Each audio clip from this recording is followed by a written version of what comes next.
प्रिय छात्रों, आज मैं आपको एक ऐसे पद सुनाने जा रही हूँ जिससे आप उनके रचनाकार के बारे में तुरंत जान जाएंगे।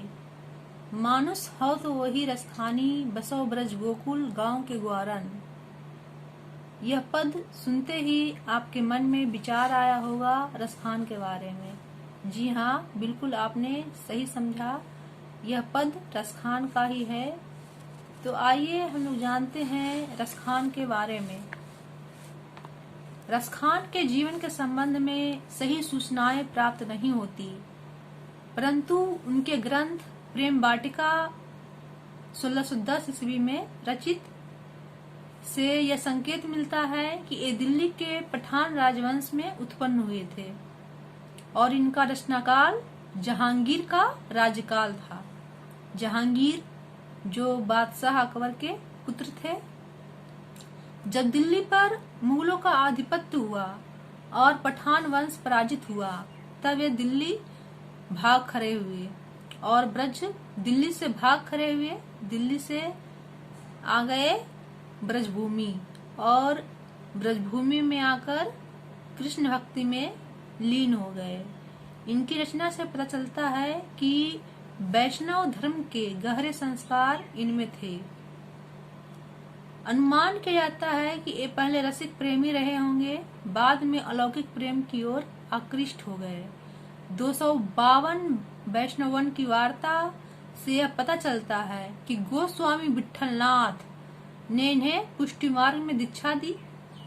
आप लोग जानते हैं गोस्वामी विठलनाथ के बारे में, जिन्होंने अष्टछाप की स्थापना की। इनके दो ग्रंथ मिलते हैं, प्रेम वाटिका और सुजान रसखान। प्रेम वाटिका में प्रेम निरूपण संबंधी रचनाएं हैं और सुजान रसखान में कृष्ण की भक्ति संबंधी रचनाएं हैं। रसखान ने कृष्ण का लीलागान पदों में नहीं, सवैयों में किया है। रसखान सवैया छंद में सिद्ध थे।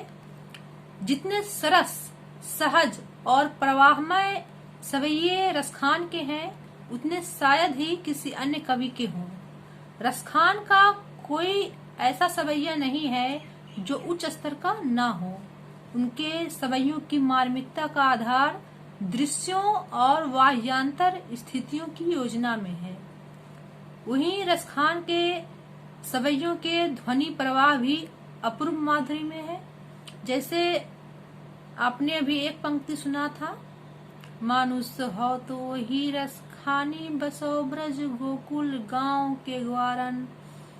तो यह सवैया है। ब्रज भाषा का ऐसा सहज प्रवाह अन्यत्र दुर्लभ है।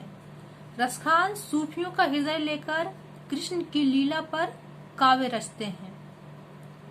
इनमें उल्लास है, मादकता है, उत्कटता है, इन तीनों का संजोग है। रसखान में इनकी रचनाओं से मुग्ध होकर भारतेंदु हरिश्चंद्र ने कहा था, इन मुसलमान हरिजनन पर कोटिन हिंदू वारिये।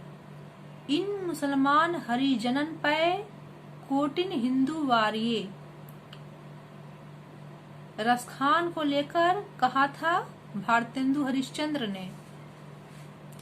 संप्रदाय मुक्त कृष्ण भक्त कवि रसखान हिंदी के लोकप्रिय जातीय कवि हैं। यहाँ रसखान रचनावली से कुछ छंद संकलित है, दोहे, सुअर्ठे और सवैया। दोहे और सुअर्ठा में राधा कृष्ण के प्रेममय युगल रूप पर कवि के रसिक हृदय की रीझ व्यक्त होती है। युगल रूप अर्थात राधा और कृष्ण का जो युगल रूप है, इन पर रसखान रीझ गए हैं। और सवैया में कृष्ण और उनके ब्रज पर अपना जीवन सर्वस्व न्यौछावर करने की बात कहते हैं रसखान। तो दूसरे सवैया में करील के कुंजन ऊपर बारव सवैया जो है, उसमें कृष्ण और उनका जो ब्रज है, ब्रजभूमि है, उस पर अपना जीवन सर्वस्व कर देने की बात करते हैं रसखान। तो हम लोग देखते हैं यहाँ पर पहला पद क्या है, प्रेम ऐनी श्री राधिका। प्रेम ऐनी श्री राधिका प्रेम बरन नंद नंद, प्रेम वाटिका के दो माली मालिन द्वंद, मोहन छवि रस खानी लखी अब दृग अपने नाही, अचे आवत धनुष से छूटे सर से जाही, मोमन मानिक लय गयो चितय चोर नंद नंद, अब बेमन में का करूं परी फेर के फंद, प्रीतम नंद किशोर जा दिनते नैननी लगयो, मन पावन चितचोर पलक ओट नहीं करी सको। तो हम लोग देखते हैं प्रेम ऐनी श्री राधिका का भाव क्या है। इस दोहे में रसखान भगवान श्री कृष्ण और राधिका जी के युगल स्वरूप को प्रेम का खजाना कहा है, अर्थात राधा कृष्ण के युगल स्वरूप की जो भक्ति करता है उसे भगवान श्री कृष्ण अपने रंग में रंग कर प्रेममय कर देते हैं। राधा कृष्ण का जो युगल रूप है वो दर्शनीय है। श्री राधिका प्रेम के खजाना है और श्री कृष्ण उनके प्रेम में रंगा प्रेमी है। प्रेम ऐनी श्री राधिका प्रेम बरन नंद नंद, प्रेम वाटिका के दो माली मालिन द्वंद, दोनों प्रेम वाटिका के माली मालिन हैं। माली है श्री कृष्ण और मालिन है राधिका। मोहन छवि रस खानी लखी अब दृग अपने नाही, अचे आवत धनुष से छूटे सर से जाही, मोहन के रूप सौंदर्य को देखकर रसखान की ये आंखें अपने बस में नहीं है। मोहन चितचोर हैं, वे दूसरे के चित्त को हृदय को चुराते हैं। अच्छे आवत धनुष से छूटे सर से जाही, उन्हें के प्रेममय स्वरूप के प्रति रसखान की आंखें युगल स्वरूप पर टिकी है और उसी तरह टिकी है जैसे वान को खींचते धनुष से छूटकर चला जाता है। अच्छे आवत धनुष से छूटे सर से जाही, मोमन मानिक लय गयो चितय चोर नंद नंद। और रसखान कहते हैं कि मेरे मन रूपी मानिक को, मेरे मन रूपी रत्न को देखकर चितचोर कहलाने वाले नंद के नंदन चुरा लिए। मेरे मन रूपी मानिक रत्न देखकर चितचोर कहलाने वाले नंद के नंदन चुरा लिए। अब बेमय लब मेरा जो मन है वो श्री कृष्ण चुरा चुके हैं, है न, नंद के नंदन अर्थात श्री कृष्ण चुरा चुके हैं रसखान का हृदय। अब बेमन में का करूं परी फेर के फंद। और जब रसखान बिना मन वाले हो गए हैं तो क्या कर सकते हैं। जब रसखान का मन श्री कृष्ण चुरा चुके हैं और रसखान बिना मन वाले हो गए हैं तो वे क्या कर सकते हैं। प्रीतम नंद किशोर जा दिन ते नैननी लगियो। और रसखान श्री कृष्ण और राधिका के प्रेम पास में फंस गए हैं। अब बेमन मैं का करूं परी फेर के फंद, अर्थात वे श्री कृष्ण और राधिका के प्रेम पास में फंस गए हैं। प्रीतम नंद किशोर जा दिनते नैननी लगियो, मन पावन चितचोर पलक ओट नहीं करी सको। हे प्रिय नंद किशोर, जिस दिन से आपके स्वरूप का दर्शन इन आंखों को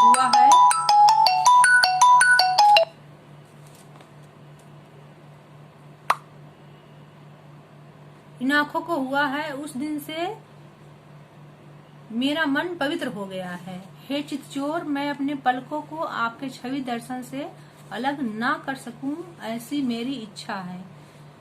लब रसखान इच्छा जताते हैं कि मैं आपके दर्शन से अपने आप को अलग ना कर सकूं। मन पावन चितचोर पलक ओट नहीं करी सको। लब उनकी इच्छा है कि वे अपनी पलकों को श्री कृष्ण के छवि दर्शन से अलग नहीं कर सके। जब श्री कृष्ण का रूप इतना आकर्षक है, इतना मधुर है, इतना वे नैनाभिराम है कि रसखान अपने आप को उनके दर्शन से अलग नहीं करना चाहते हैं। अब रसखान का एक सवैया हम लोग देखेंगे। करील के कुंजन ऊपर वारव, या लकुटी अरु कमरिया पर राज तिहु पुरकी तजी डारव। आठवीं सिद्धि नवो निधि को सुखनंद की गाई चराई बिसारव। रसखानी कबो इन आखिन सव, ब्रज के वनवाग तराग निहारव। कोटिक रव कलधौत के धाम, करील के कुंजन ऊपर वारव। लब कहना चाहते हैं रसखान की जिस श्री कृष्ण ने एक छोटी लाठी और कंबल पर 3 लोक का राज त्याग दिया तथा 8 सिद्धि और 9 निधियों के सुख को भी नंद के गाय चराने के पीछे भूल गए। उस श्री कृष्ण को देखने के लिए ये आंखें बहुत दिनों से व्रज के वन, उपवनों और तालाब को निहार रहा है। या लकुटी अरु कमरिया पर, लकुटी अर्थात लाठी, अरु कमरिया पर, कमरिया कंबल पर, राज तिहु पुरकी तजी डारव। अब 3 लोक का राज त्याग दिए। 8वीं सिद्धि नवो निधि को सुखनंद की गाई चराई बिसारव। और 8 सिद्धि और 9 निधियों के सुख को भी नंद के गाय चराने के पीछे भूल गए। नंद बाबा के गाय चराने के पीछे भूल गए।